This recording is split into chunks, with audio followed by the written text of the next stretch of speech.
वाल्मीकि महापंचायत द्वारा राजा मंडी स्थित एक निजी होटल में प्रेस वार्ता का आयोजन किया गया। बता दें कि वाल्मीकि समाज के लोगों ने बहुजन समाजवादी पार्टी के दक्षिण विधानसभा प्रत्याशी रवि भारद्वाज को अपना समर्थन दिया और विधानसभा चुनाव 2022 में रवि भारद्वाज को भारी मतों से विजयी बनाने की बात कही। आज ये प्रेस वार्ता का उद्देश्य ये है कि आज यहाँ पर जो वाल्मीकि महापंचायत के समस्त पदाधिकारीगण, वाल्मीकि समाज के सामाजिक संगठनों के पदाधिकारीगण और वाल्मीकि समाज के सभी बुद्धिजीवी चौधरी पंचगण यहाँ उपस्थित हैं।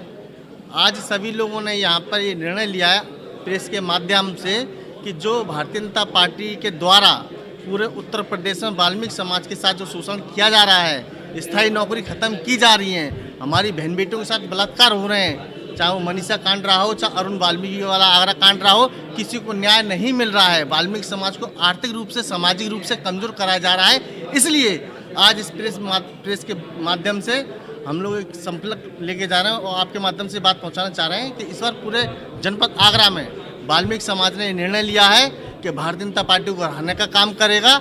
इस बार बहुजन समाज पार्टी की जो प्रत्याशी उनको जिताने का काम करेगा। आगरा दक्षिण विधानसभा से हमारे प्रत्याशी आदरणीय रवि भारद्वाज जी चुनाव लड़ रहे हैं, उनको वाल्मीकि समाज जिताने का काम करेगा। तो आज की प्रेस वार्ता रखी गई है वो भाई रवि भारद्वाज की जी के समर्थन में रखी गई है। वाल्मीकि समाज उनको एकजुट होकर वोट देना चाहता है।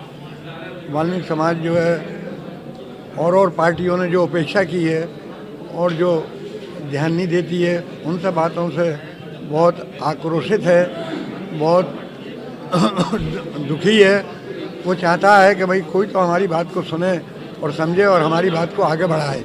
हमारे वाल्मीकि समाज की महापंचायत का फैसला है इस बार बहुजन समाज पार्टी के साथ जुड़ करके बहुजन समाज पार्टी को आगे बढ़ाने का काम करेंगे और चुनाव में जिताने का काम करेंगे। सभी की सभी 9 विधानसभाओं को वाल्मीकि समाज का पूर्ण समर्थन मिल रहा है।